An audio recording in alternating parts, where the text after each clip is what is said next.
cut the lock. That was the first thing I heard Karen Whitmore's shrill voice echoing across my front field like a siren. The sound of metal snapping rang out as a group of people in neon vests and sunglasses stormed through my front gate under the blazing midday Sunday. 3 trucks with HOA patrol painted on the doors blocked my driveway like I was some kind of criminal. Cameras rolled. Clipboard-wielding neighbors barked orders. Dust filled the air. I dropped my wrench, walked slowly to the porch, and watched them trample across my property as if it belonged to them. Karen, red-faced and shaking with self-righteous fury, pointed straight at me and yelled, "This area is under HOA inspection. I didn't move." I just smirked and said quietly, "You sure you're in the right jurisdiction?" Because just 50 feet away behind the barn door, the county sheriff himself was sitting at my kitchen table, sipping his coffee, unaware that a suburban mob had just broken into his jurisdiction. Before we jump into this unbelievable showdown, comment where you're watching from, tell me the time in your area, and make sure to subscribe. You'll want to see how this one ends. Most people think living next to an HOA community means peace, order, and tidy lawns. I used to think that too, until I met Karen Whitmore. I bought my land 15 years ago. 20 acres of quiet country, just beyond the boundary line of a fancy suburban development called Cypress Ridge Estates. I built my own farmhouse, a red barn, planted corn, and raised a few horses. Life was simple. I had the freedom to live the way I wanted, no board meetings, no HOA dues, and definitely no one telling me what color my mailbox should be. But Karen had other ideas. She moved into the subdivision about 4 years ago and immediately became president of the HOA. You know the type, crisp blazers, clipboard always in hand, convinced she was the law of the land. The woman was like a cross between a traffic cop and a dictator with a Pinterest account. The first time she came to my property line, she complained that my horses smelled offensive to the community. I politely told her, "Ma'am, this is a farm. The smell you're detecting is called nature." That didn't go over well. From that day on, she made it her personal mission to bring me under control. I got letters stuffed in my mailbox accusing me of unauthorized livestock and improper landscaping. One even said I was violating community visual standards because my barn wasn't painted beige to match the houses in the HOA. Beige. Can you imagine painting a working barn beige? Every week, a new envelope appeared. All signed by HOA Enforcement Committee, which was just a fancy way of saying Karen and her friends with too much time. At first I ignored it. Then she started mailing fake fines printed from a home office, complete with an official seal she probably made on Canva. I called the county clerk's office, and they laughed. My land had been zoned agricultural for 50 years, long before that HOA even existed. I was completely outside their jurisdiction. I could build a 10-story chicken coop if I wanted, and Karen couldn't do a thing about it. But she didn't like hearing no. She doubled down. Showed up one morning with 2 of her HOA patrolmen to take photos of my fence and claim it was non-compliant. I told them politely to leave, or I'd call the sheriff. They laughed, probably thinking I was bluffing. That was the day I actually did call him. Sheriff Tom Brown, my old friend from high school, showed up 20 minutes later. Tom and I had been through a lot together. He joined law enforcement. I went into construction, then retired early and built this farm. He was the kind of man who believed in fairness and the law, not neighborhood politics. When he pulled up that day, the look on Karen's face was priceless. She tried to talk circles around him, waving HOA documents in his face. Tom calmly read them, handed them back, and said, "Ma'am, this isn't worth the paper it's printed on." From that moment on, Karen considered him my co-conspirator. Weeks went by, and I thought maybe she'd finally drop it. But Karen was a woman who needed control. If she couldn't have it, she'd create chaos instead. She started spreading rumors around the neighborhood, telling people I was running an illegal salvage yard, storing hazardous waste, or worse, growing something illegal behind my barn. Some neighbors believed her, others didn't. But she had a following, a little HOA army of people who liked feeling important. Then, one Friday morning, she made her biggest mistake. Sheriff Brown called me, said he needed a quiet place to stay for the weekend. He was running a small county investigation involving stolen construction equipment, and my farm was the perfect hideout to park an unmarked vehicle for a few days. I didn't ask questions. I trusted him. We set up a cot in the guest house beside my barn, and he told me he'd be laying low, doing paperwork, maybe checking the area for suspicious activity. That same afternoon, I saw Karen driving by, slowing her car down at my front gate, taking photos like she was on a mission. I had no idea that in her mind this was the final straw. She must have seen the sheriff's unmarked SUV and thought she'd found proof of her imaginary crimes. The next day, a notice was taped to my gate, "Emergency HOA Safety." Inspection will be conducted immediately. Failure to cooperate may result in legal action. Legal action? From an HOA that didn't even govern my land. I actually laughed out loud. But something in me said, don't take this lightly. Karen wasn't just annoying, she was dangerous when she felt powerful. So I did what I always do before a storm. I prepared. I checked all my perimeter cameras, made sure my security system was recording, and charged the backup batteries. I even set one camera facing the main gate zoomed out wide so it would catch everything just in case she actually tried something. Sheriff Brown saw the message on my gate that evening and chuckled. "She's really asking for trouble, Mike," he said, sipping coffee on my porch. "Yeah," I replied, "but this time she might just get it." We talked for a while about old times, how we used to fix up cars, the dumb stuff we did as teenagers. It was strange sitting there with the quiet of the fields all around us, knowing trouble was on the horizon, but not quite believing it would really come. But it did. The following morning, just past noon, I heard the unmistakable sound of engines. Multiple engines. I looked up from the workbench in my barn and saw a convoy of white trucks kicking up dust down the dirt road. The HOA patrol had arrived in full suburban glory. Each truck had the Cypress Ridge HOA emblem stuck on the door like it meant something. Men in reflective vests jumped out, holding clipboards, walkie-talkies, and cameras. And in the front seat of the lead vehicle was Karen Whitmore, sitting tall, her lipstick bright enough to be seen from 50 yards away. Sheriff Brown was inside the guest house, quietly reviewing some paperwork. He had no idea what was happening outside. I stepped out to the porch, feeling that familiar burn of frustration in my chest, but also curiosity. What was her endgame this time? She couldn't sue me, couldn't find me. So what did she think this little parade was going to accomplish? The trucks screeched to a halt. Karen stepped out, holding a binder thicker than a Bible. "Mr. Thompson," she shouted across the field, "this is an official HOA safety inspection." I could see the neighbors gathering along the fence line, pulling out their phones, watching the drama unfold in the hot afternoon Sunday. My dogs barked from the backyard. The wind picked up. That's when I realized something. She didn't come for a conversation, she came for a show. She wanted to humiliate me publicly, to make an example out of the man who refused to bow to the HOA. I leaned against the porch railing, wiped the sweat from my brow, and smiled faintly. "You're trespassing, Karen," I said, calm and steady. She ignored me, turning to her patrol team. "Record this. We're documenting evidence of non-compliance." I almost felt sorry for her. Almost. Because in just a few minutes, she was about to find out that the one person she'd just challenged wasn't me, it was the law itself. If there's one thing I learned about Karen Whitmore, it's that she couldn't stand to lose. The woman could turn a bird feeder into a federal case if it didn't fit community standards. And now that I'd ignored her phony inspection notices, she'd gone full crusader mode. After that embarrassing standoff by my fence, I thought she might cool down. Maybe she'd realize she had no jurisdiction and move on. But I underestimated how much she loved control and how far she'd go to get it back. 2 days later, my neighbor Linda, one of the few sane people left in that HOA, stopped by while I was feeding the horses. She looked uneasy. "Mike," she whispered, glancing over her shoulder, "you should know that Karen's holding some kind of emergency meeting at her house tonight. She says it's about you." I laughed. "About me? What now? Am I violating their sunshine quota?" Linda didn't smile. "She's talking about sending in the patrol team. She said you're hiding something on your property. She even mentioned calling Channel 6 News." That made me pause. "She's serious," Linda nodded. "Dead serious. She said she's going to expose your illegal activities for the good of the community." I thanked her and watched as she hurried back down the dirt road. My mind turned slowly.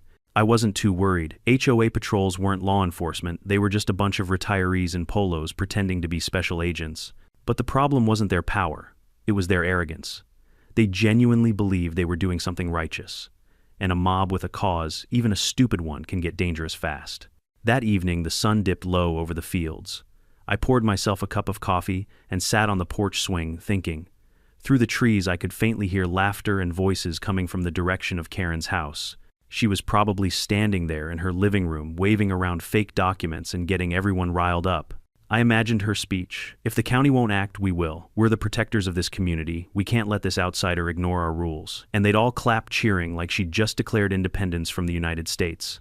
By the next morning, I had confirmation of her plan.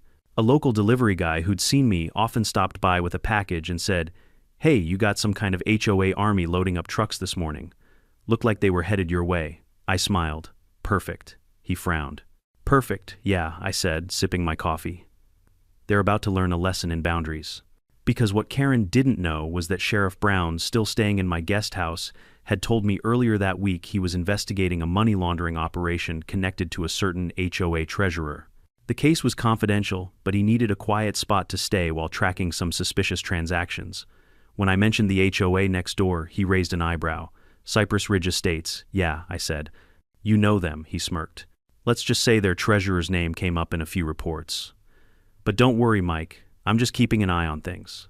So while Karen was plotting her inspection, the county sheriff was literally sitting 50 feet away from her target, working on a case that could implicate her own HOA board. Irony doesn't get better than that. That afternoon, I decided to get ready for the visit. I spent a good hour checking my security cameras, repositioning a few for better angles. I wanted full coverage of the driveway, the gate, and the front yard. I knew they'd probably record everything for their own evidence, but I planned to have my own version crystal clear in 4 kelvins. Sheriff Brown stepped out of the guest house just as I finished. He was in jeans and a plain shirt, no badge in sight, but his presence carried quiet authority. You expecting company? He asked. Something like that, I said, grinning. He looked at me for a moment, then shook his head. You've got that look, Mike. The same one you had when we pranked Principal Harris in high school. This time it's legal, I said. Mostly. He chuckled, then went back inside to review his files. By noon, I heard the faint buzz of gossip floating through town. Someone had leaked Karen's mission. Apparently she'd formed a special committee for immediate property compliance. In plain English, that meant 4 HOA members, 3 cameras, and a couple of cheap radios. They were going to march right onto my land and document violations for their so-called record. Karen loved titles that made her sound official. She probably spent all night designing new badges for her little squad. Still, I knew she wouldn't move without an audience. She wanted this to be public. She wanted to humiliate me in front of everyone. So I waited. The next morning, the farm was peaceful again. Sunlight spilled over the fields, and the dew on the grass shimmered like glass. I took my time doing chores, mending a gate, brushing down one of the horses, feeding the chickens. I wasn't worried. I dealt with worse storms. Then around lunchtime, my phone buzzed. A neighbor texted, Karen's leading a group to your property right now. She's got cameras. Looks serious. I smiled to myself and replied, thanks. I'll have coffee ready. From the barn, I could hear the faint rumble of engines. I wiped my hands on my jeans, stepped out into the sunlight, and saw a cloud of dust rising down the road. They were coming. 3 white pickup trucks, all freshly washed, with HOA logos taped to the doors like they were part of some law enforcement convoy. The sight was so ridiculous I nearly laughed out loud. The lead truck stopped right at my front gate, tires crunching over gravel. Karen stepped out in full glory, white blazer, sunglasses, clipboard in hand, lips pursed into that familiar look of superiority. Behind her were her patrolmen, Stan, her husband, a broad-shouldered man with a permanent sunburn, Don, a retired security guard who took everything too seriously, and Marv, a self-proclaimed community volunteer who filmed everything on his phone. Karen pointed dramatically at the lock on my gate. That's a clear violation of community access codes. I raised an eyebrow. Community access, Karen, this isn't a park, it's private property. She smirked. We'll see what the board has to say about that. I crossed my arms, calm and patient. Karen, for the 100th time, I'm not part of your HOA. She turned to her little crew, ignoring me completely. All right, gentlemen, record this for documentation. If he refuses compliance, we proceed with inspection. The cameras started rolling. I could feel my temper rise, but I didn't move. Instead, I let her dig her own hole. Every word, every action captured perfectly on my cameras. Stan approached the gate holding a pair of bolt cutters. We've got orders, ma'am, he said, glancing at Karen. Cut it, she snapped. And just like that, he did. The metal clamped, twisted, and snapped with a loud clang. The lock fell to the dirt. Karen turned back to me, triumph gleaming in her eyes. This property is now under official HOA inspection. I looked at her for a long moment, then smiled. Is that so? She mistook my calm for fear. You can cooperate or we can escalate this matter to the authorities, she threatened. I raised an eyebrow. Funny you mention authorities. From the guest house, I could see the shadow of movement through the window. Sheriff Brown had heard the commotion. He stepped closer to the door, curious. The sound of gravel crunching under boots filled the air as the HOA patrol marched toward my barn like it was a crime scene. The absurdity of it almost made me laugh, but I held it in. The real show was about to begin, and Karen had no idea her little inspection was about to turn into a full-blown police investigation. I leaned against the porch rail, calm as ever. "All right, Karen," I said, my voice even. "Let's see how far you're willing to go today." The sun blazed overhead, cameras rolled, and the sheriff's hand reached quietly for his badge inside the house. The moment those bolt cutters sliced through the lock, a strange calm settled over me. It wasn't fear, it wasn't anger either. It was the kind of quiet fury that comes when you know exactly what's about to happen and you're ready to let it unfold. Karen Whitmore, queen of the HOA, stepped forward like she was leading a military raid. Her heels clicked against the dirt road, her white blazer glowing under the harsh noon Sunday. Behind her, her HOA patrol strutted in formation, clipboards in one hand, cameras in the other, recording every move, as if they were about to uncover a crime scene. "Spread out," she barked, waving her manicured hand. "Check the barn, check the sheds, document everything. He's been operating illegally for months." Stan, her husband, puffed up his chest and started toward the barn. "Copy that, ma'am," he said, trying to sound like a real officer. I didn't move. I just leaned on the porch railing, coffee cup in hand, and watched the circus roll onto my land. "Karen," I said evenly, "I'd tell you to stop, but honestly, this is too entertaining." She turned, her eyes blazing behind her sunglasses. "You think this is a joke? You've ignored every notice, every citation, every request from the board." I smiled. "That's because your HOA doesn't exist here." She ignored me and signaled to Don, the ex-security guard, to start filming the barn. He raised his phone like he was capturing footage for a crime documentary. They stomped through the yard, muttering to each other, pointing at my tractors, my water tanks, my fence posts. I heard Stan say, "Looks like unpermitted structures, all of it." I couldn't help but chuckle. "You do realize I called out your trespassing on private land, right? That's an actual crime, unlike your made-up ones." Karen spun around, her expression twisted with indignation. "We have authority. You can't keep hiding behind your paperwork, authority," I said softly. "You're an HOA president, not the National Guard." A few of the neighbors had gathered along the fence line by then. Phones came out. People whispered. Even from a distance, I could see the mixture of amusement and disbelief on their faces. Karen noticed too, and that only made her more determined to perform. "Stan," she shouted, "get that side gate open. We'll inspect the barn first." I tilted my head slightly toward the barn, where the big double doors were shut tight. "You might want to think twice about that," I said. But of course she didn't listen. Stan grabbed the latch, gave it a yank, locked. He turned to Karen. "It's secured." "Then cut it," she snapped, her voice sharp as a whip. He hesitated. "Karen, maybe we should," I said. "Cut it, Stan." He sighed and lifted the bolt cutters again. The sun caught the steel glinting off the blades as he positioned them around the latch. That was when the barn door creaked open from the inside. The entire patrol froze. Standing in the doorway, backlit by sunlight pouring through the rafters, was Sheriff Tom Brown, 6'2", broad-shouldered, and wearing his full county uniform. His badge gleamed in the light. The gold letters "County Sheriff" glinted off his chest like a warning sign from heaven itself. For a full 5 seconds, no one said a word. Then Karen blinked. Who are you?" He stepped forward, calm but firm. "Sheriff Brown, ma'am, county law enforcement. And you are trespassing."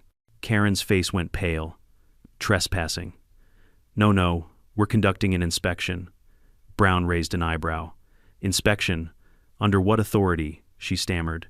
"Under HOA regulations." "This property is in violation of." He cut her off, his voice low but steady. "Ma'am, this property is not under your HOA. It's private land outside your jurisdiction.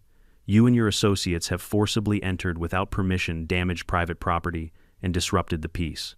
That's criminal trespass." Stan dropped the bolt cutters immediately. Don lowered his camera. Marv, the volunteer, looked like he wanted to disappear. Karen, though, she tried to recover her composure. "This doesn't concern the county sheriff. This is HOA business." Sheriff Brown tilted his head. "When you break a lock on someone's property, it becomes my business." I was doing everything I could not to grin. I leaned casually against the porch post, enjoying every second. Karen's voice cracked as she tried to regain control. I demand you stay out of HOA matters." Brown took one slow step forward. "And I demand you and your patrol team stop committing felonies in broad daylight." He lifted his radio and pressed the button. "Dispatch, this is Sheriff Brown. I've got a group of unauthorized individuals on private property, possible vandalism and trespass. Send a unit to County Road 12 West Farmgate."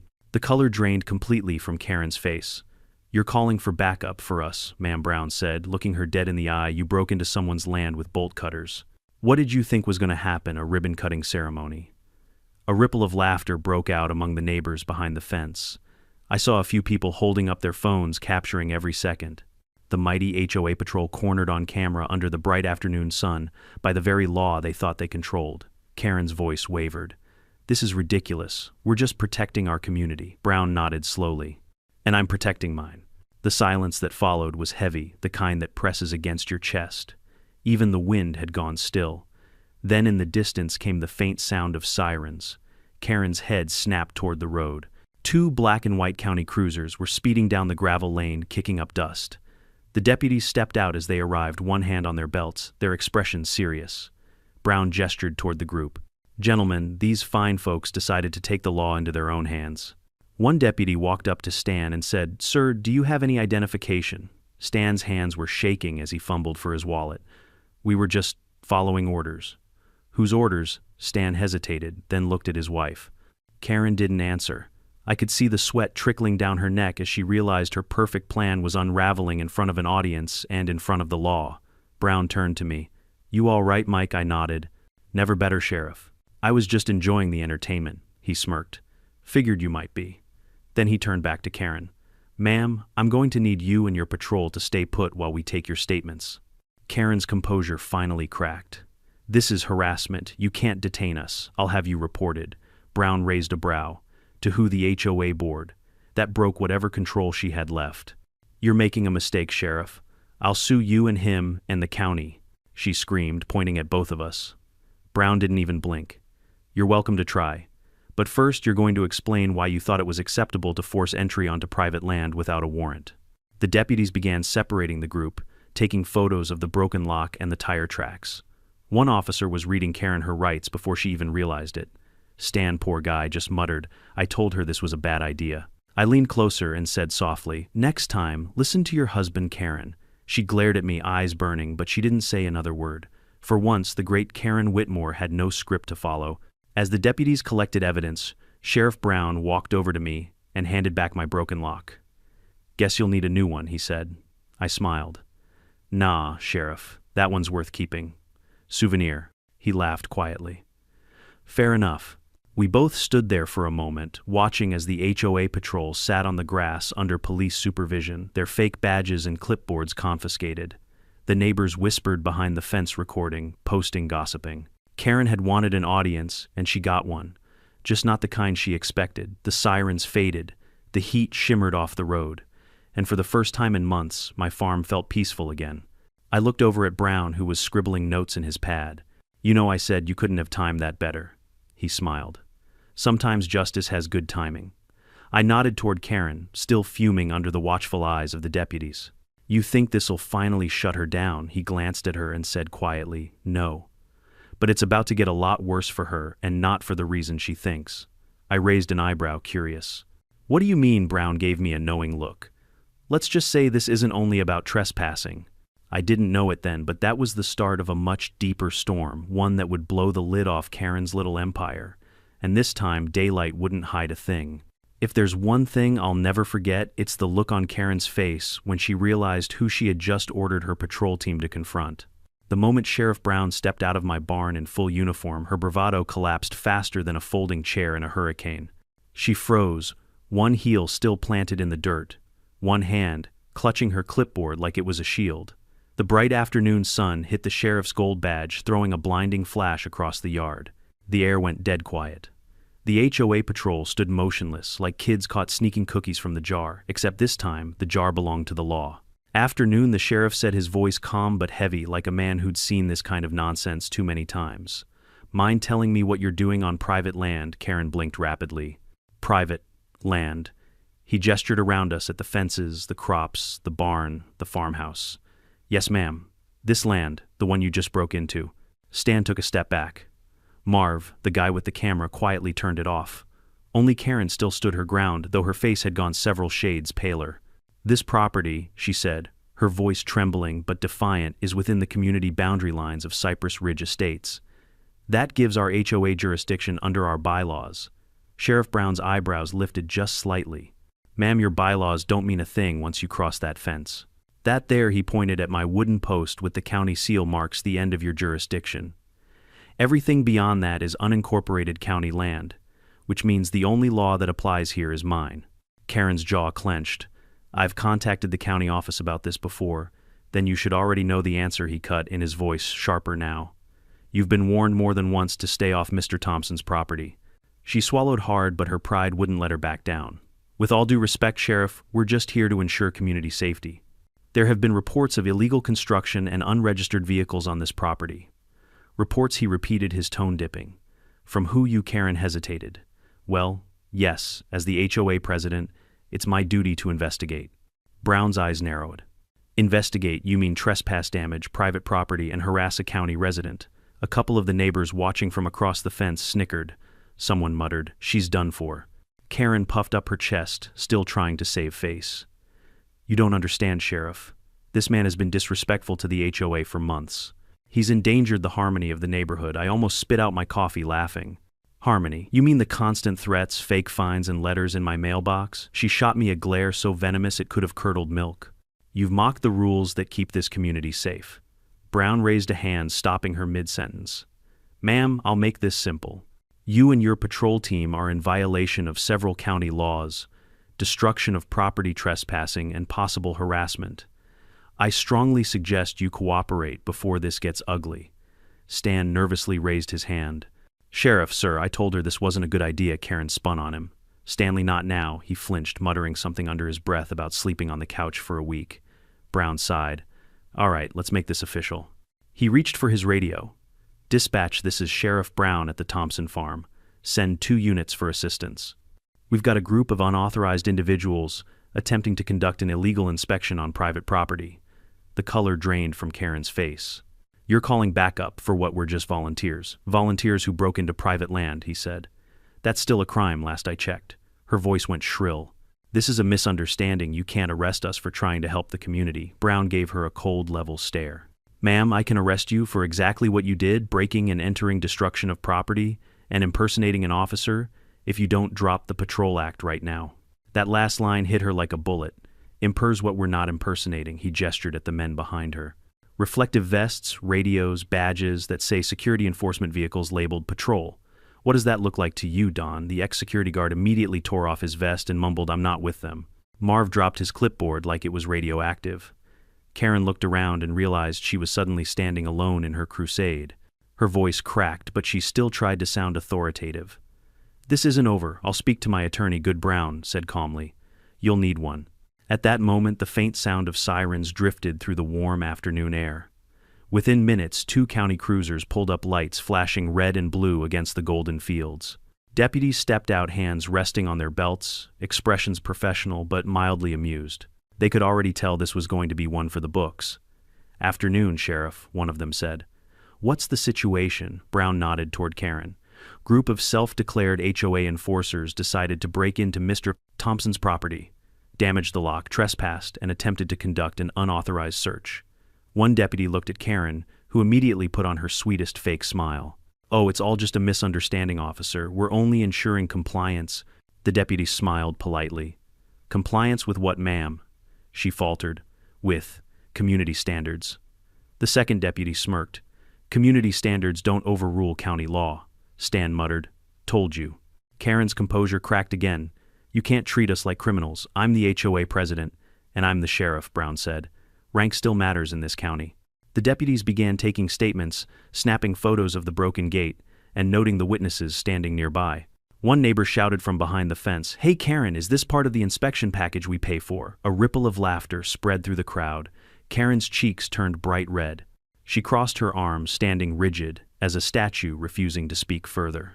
Brown walked up beside me, hands resting easily on his belt. Well, Mike, I think we can safely say the HOA won't be bothering you for a while. I chuckled. Oh, I don't know, Sheriff. You know how weeds are. They always come back. He grinned. True, but next time I'll bring the herbicide. The tension slowly drained from the scene as the deputies collected the last bits of evidence. Stan and the others were allowed to leave after a stern warning, but Karen was asked to stay for further questioning. You could tell she wanted to scream, but her pride chained her in place. Brown turned to her one last time. Ma'am, consider this your final warning. If you or anyone from that HOA steps foot on this property again, you'll be facing real charges. Understood, Karen's voice came out thin and trembling. Crystal. The deputies loaded their reports and headed out. The convoy of white HOA trucks followed behind them, noticeably quieter than when they arrived. When the last vehicle disappeared over the hill, I finally exhaled and set my coffee down. The yard was a mess. Footprints, tire tracks, a broken gate, but the silence afterward was the sweetest thing I'd heard in weeks. Sheriff Brown joined me on the porch. He pulled off his hat, wiped his brow, and said, "You sure know how to keep life interesting." I laughed. I swear I didn't plan this one. He sat down beside me, cracking open a bottle of water. You know, Mike, I've dealt with all kinds, thieves, smugglers, even a guy who thought tax evasion was a sport. But HOA folks, they're something else. They believe in their own laws more than the real ones. Tell me about it, I said. I've got a drawer full of violations that don't mean a thing. We both looked toward the road, the dust still settling in the golden sunlight. For a moment, it felt like peace had finally returned. But then Brown's expression shifted, thoughtful, serious. He took a long sip of water and said quietly, "You know, this might actually help my investigation." I frowned. "Investigation, the one you mentioned before," he nodded. "Yeah. Turns out some of the HOA's financial records we've been tracking, the suspicious transactions they lead right back to this area." I raised an eyebrow. "You're saying Karen's involved?" He didn't answer right away. "Let's just say her name shows up more than once. This little stunt she pulled, it just gave me a reason to look closer." I leaned back in my chair, the sun warm on my face. "Well," I said with a smirk, "sounds like karma's not done with her yet." He smiled faintly, not by a long shot. As the sheriff gathered his things and walked back toward the guest house, I glanced toward the broken gate and thought about how quickly arrogance turns to downfall. Karen wanted a scene, and she got one. But she had no idea the real story was only just beginning. The next morning, I woke up to the sound of my phone buzzing nonstop. Missed calls, text messages, and a flood of notifications from neighbors I barely knew. When I stepped onto the porch with a cup of coffee, the sun was barely over the horizon, but the world was already wide awake and talking about yesterday. Apparently, the entire confrontation had gone viral. Someone from the crowd had posted the footage of the HOA patrol's inspection on Facebook, and within hours it had spread like wildfire. Every second was there Karen shouting, "Command stand," cutting the lock, and the glorious moment when Sheriff Brown walked out of my barn like a hero in a Western movie. The caption read, "HOA Karen tries to arrest farmer, real sheriff shows up instead." By 8 a.m. it had over 30,000 views. By noon, a local news outlet was already calling me for an interview. But I didn't answer. I didn't need to say a word. The internet was doing the talking for me. When Sheriff Brown walked over later that morning, coffee in hand, he had that sly half-smile that meant something was brewing. "You seen the video yet? Hard not to," I said, nodding toward my phone. "Half the county's already tagged me in it."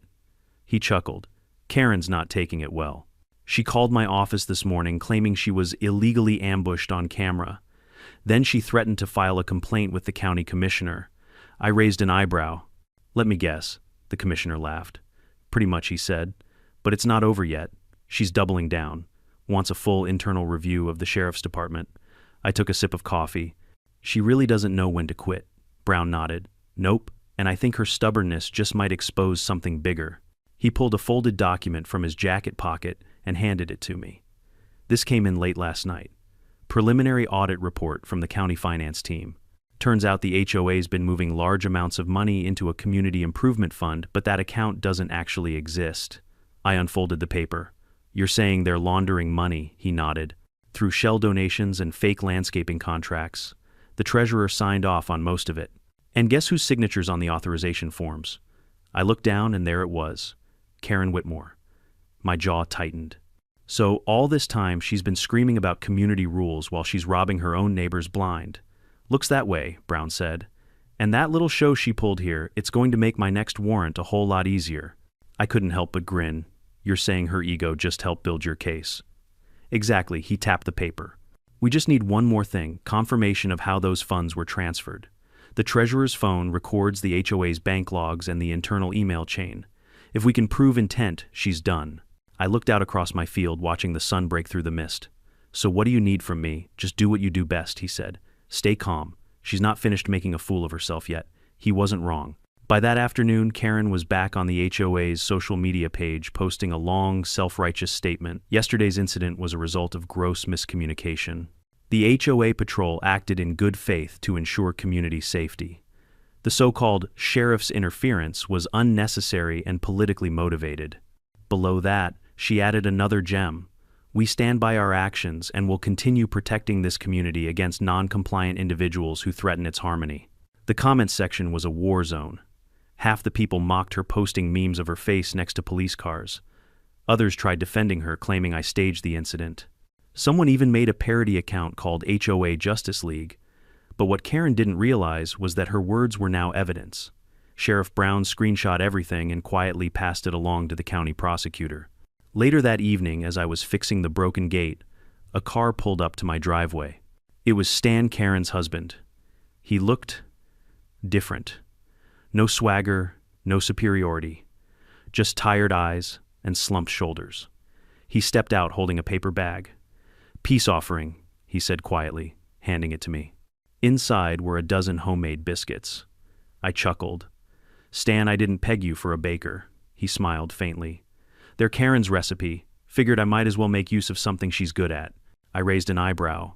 "She doesn't know you're here, does she?" He shook his head. "No, but I needed to say something, man. She's gone off the rails. Ever since she became HOA president, she's been obsessed with control. Every night she's up till midnight drafting enforcement notices. She thinks she's running a government. Sounds exhausting," I said. "It is," he sighed. "She's been spending HOA money like crazy, hiring contractors that don't exist, paying for community upgrades no one ever sees. I tried asking questions once and she bit my head off. Said it was classified." I glanced toward the road where the patrol trucks had driven off the day before. "You know, that might be more than just bad leadership, right?" He nodded slowly. "I figured as much. That's why I called her treasurer last week. Asked him about the missing funds. The next day, Karen had him resign. Said he was burned out, or silenced," I muttered.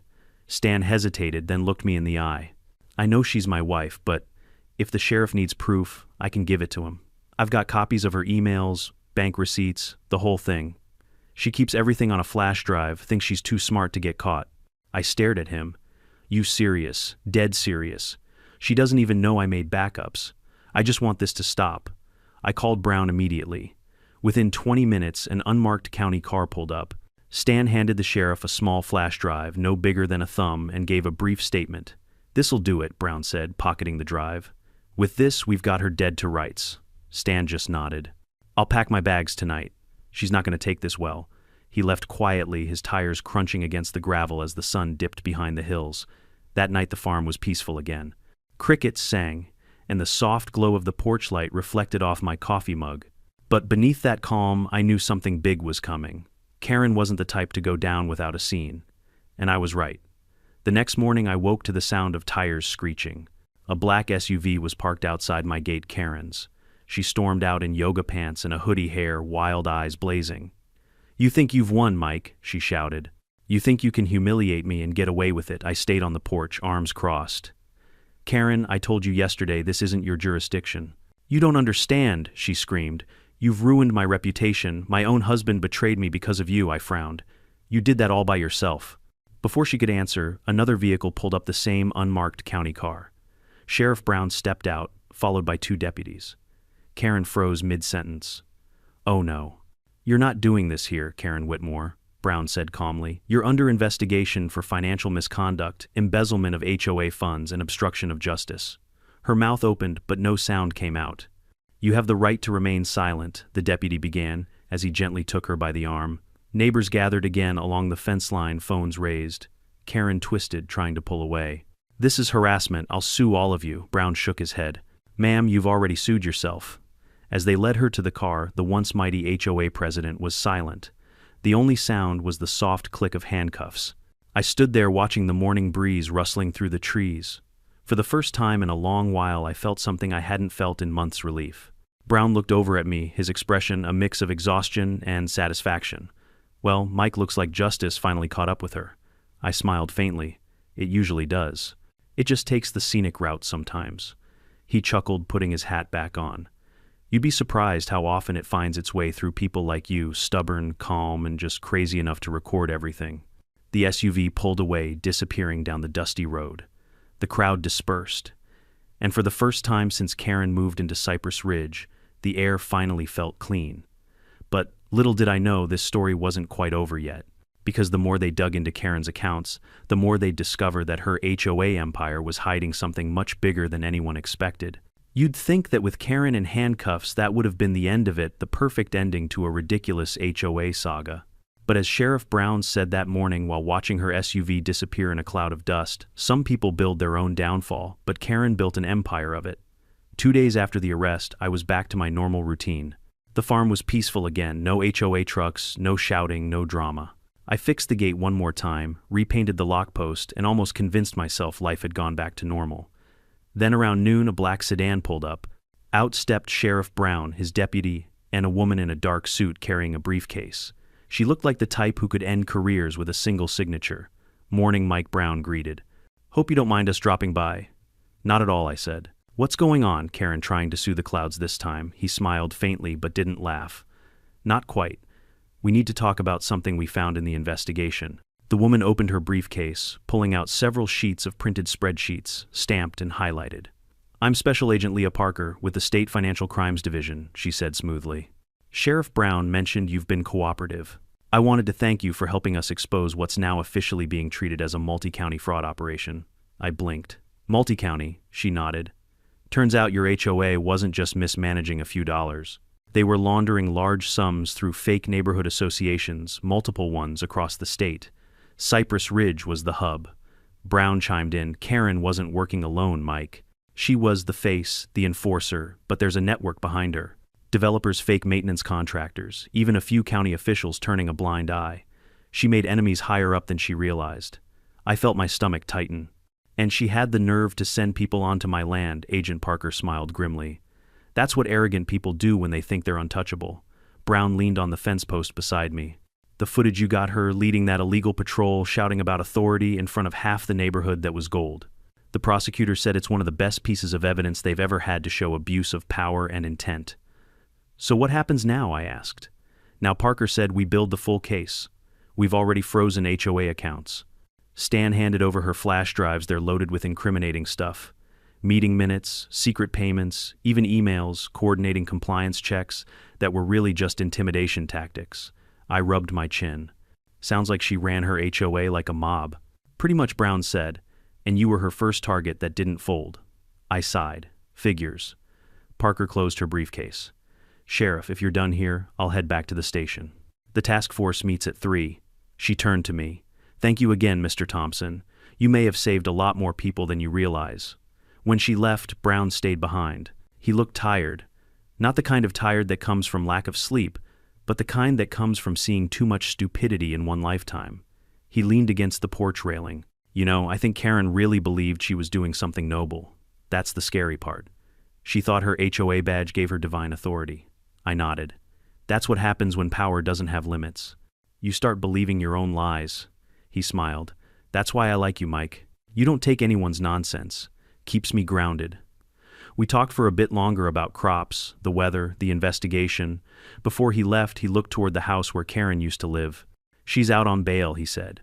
"Don't worry, she's not coming anywhere near you, judge's orders." But her lawyer's already spinning it as a misunderstanding. "Let her spin," I said.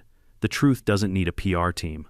He chuckled, patted me on the shoulder, and drove off. That night I sat on the porch watching the sunset bleed across the horizon, thinking about everything that had happened.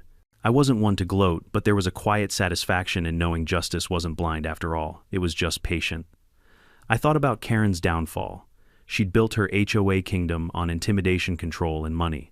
But in the end, it wasn't a lawsuit, a protest, or even a scandal that took her down. It was her own arrogance.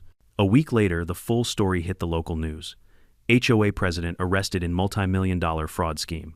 Authorities confirmed that Cypress Ridge, HOA, and several affiliates were involved in laundering funds through fake development projects and maintenance contracts.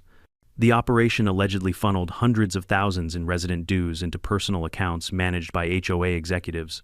There was even a picture of Karen being led out of the courthouse, face, pale hair, disheveled, her once perfect poise, replaced by disbelief. The comments under the article were brutal.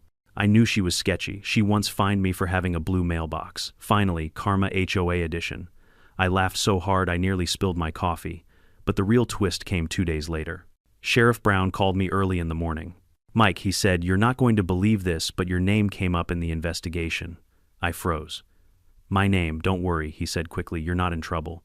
Actually, it's the opposite." He explained that several wire transfers made by the HOA treasurer were labeled as property acquisition reimbursements. One of those payments listed my farm address. Karen had forged a document claiming the HOA had partial maintenance rights to my land, the same fake authority she used as justification for her little inspection. I whistled. So she was trying to make it look official on paper. Exactly, Brown said. She thought if she could fake ownership records and make it look like your land fell under HOA responsibility, no one would question her trespassing. The county clerk's office confirmed those documents were completely fabricated. I exhaled slowly. She really went all in, huh? She did, he said. And that's why she's not just facing fraud anymore. We're adding forgery and falsifying public records to the list. She's done, Mike. Completely. For the first time in a long while, I didn't feel anger or frustration, just closure. That weekend, I walked the property line with a new sense of peace. The sky was clear, the fences fixed, and the fields glowed golden under the sunlight. No HOA patrols, no flyers, no Karen, just quiet. As I reached the far end of my land near the creek, I noticed something half buried under a rock, a laminated HOA notice from months ago, faded and water-stained. It read, "Failure to comply with HOA regulations will result in immediate enforcement action." I picked it up, laughed under my breath, and tossed it into the burn barrel. By the following Monday, the story had made state headlines. Karen's trial was being fast-tracked due to public attention. The prosecutor cited recorded evidence of authority abuse my footage as one of the primary factors for indictment. The same clip that began as a humiliating HOA stunt had now become a symbol of justice. Reporters started calling it the daylight raid. They even interviewed some of the neighbors who witnessed it. One of them said, "On camera, we used to think the HOA protected us. Turns out, the real protector was the farmer next door." I didn't care much for praise, but hearing that made me smile. That night, Brown called again. "Thought you'd want to know Karen pled guilty to several charges. Looks like she struck a deal to name the others involved. The whole operation's about to come crashing down." I sat there in silence for a moment, letting it sink in. "You know, Sheriff," I said finally, "I almost feel sorry for her." He laughed softly. "Almost, yeah," I said. "She wanted control so badly she lost everything, her position, her reputation, her marriage. That's a heavy price for pride." Brown's tone turned reflective. "That's how corruption works. It doesn't start with greed, it starts with entitlement."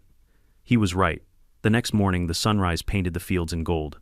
I poured a cup of coffee, leaned on the porch railing, and watched a couple of bluebirds land on the fence post.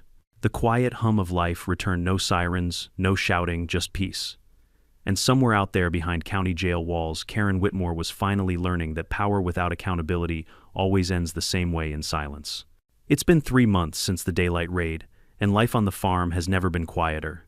The fences are fixed, the crops are growing strong, and for the first time in years, the sound of wind rustling through the corn doesn't compete with HOA sirens or threats. The whole Karen incident feels like something that happened in another lifetime, one of those bizarre stories people tell at barbecues that nobody quite believes until they see the footage. But every now and then, something reminds me. Like this morning when the mail truck stopped at the end of my driveway, I half expected to see another HOA letter or some bogus fine. Instead, it was an official envelope from the county.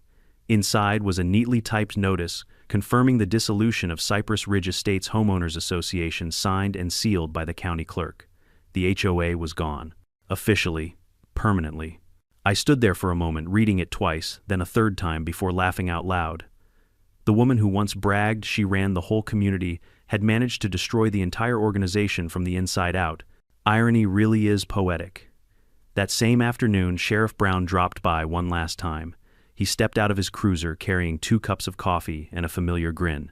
"Figured you might want to hear the final chapter," he said, handing me one. We sat on the porch together, the kind of quiet friendship that doesn't need words. He looked out across the field, sunlight glinting off his badge. "Well," he said, "finally it's official. The state wrapped up the case this morning. Karen pled guilty to fraud, falsifying documents, and obstruction. She'll serve 2 years minimum, maybe 3 if the judge isn't feeling generous." I took a slow sip of coffee. "And the others?" 2 board members turned on her, he said. "They cut deals in exchange for cooperation.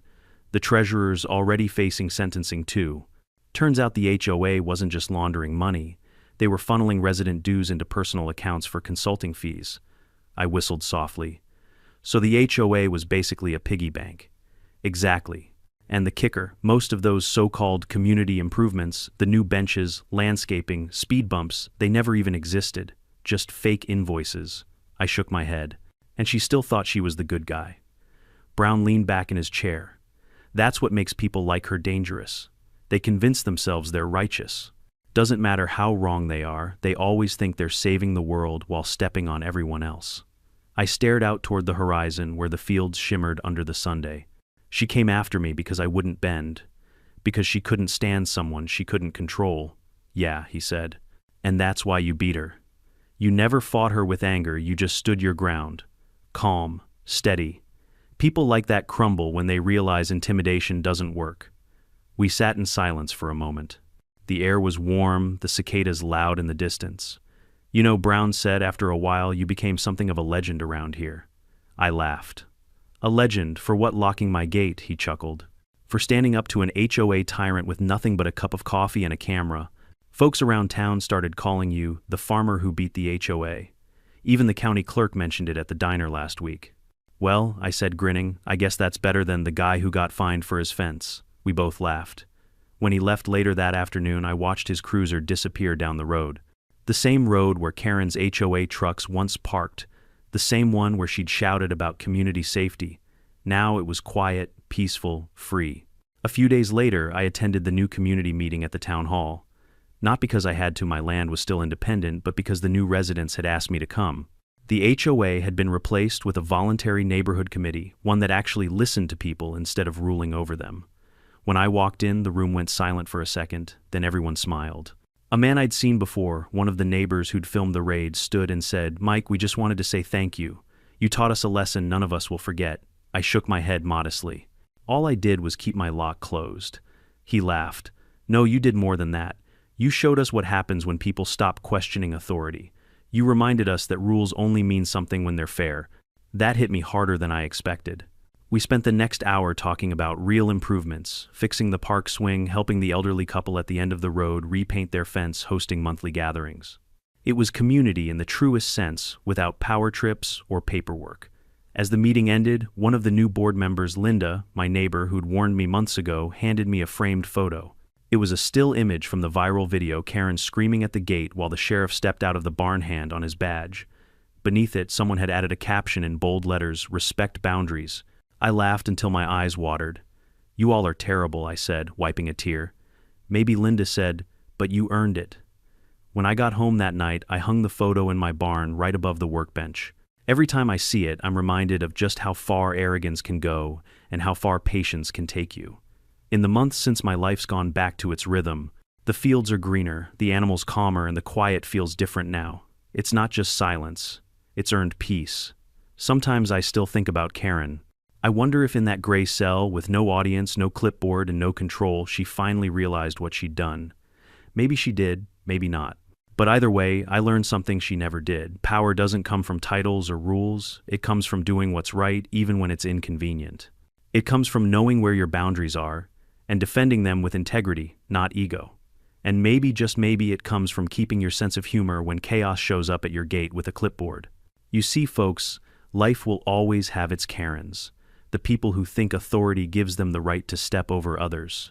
They'll test your patience, challenge your peace, and sometimes make you question whether doing the right thing is even worth it. But here's the truth. Standing firm doesn't always mean fighting. Sometimes it means waiting calmly, quietly, until the truth speaks for itself. When someone abuses their power, they're already digging their own hole. You don't have to push them in. You just have to make sure you're standing far enough away not to fall with them. So if someone tries to control your life, your work, or your peace, remember this story. Remember the farmer who faced down an HOA president, not with anger or revenge, but with a camera, a steady hand, and a sheriff who just happened to be in the right place at the right time. Because justice doesn't always roar, it sometimes walks out of a barn in broad daylight and simply says, "You're trespassing." What about you? Have you ever dealt with a Karen who tried to cross the line? Tell me in the comments below, and don't forget to subscribe for more real-life stories where karma comes knocking right on time.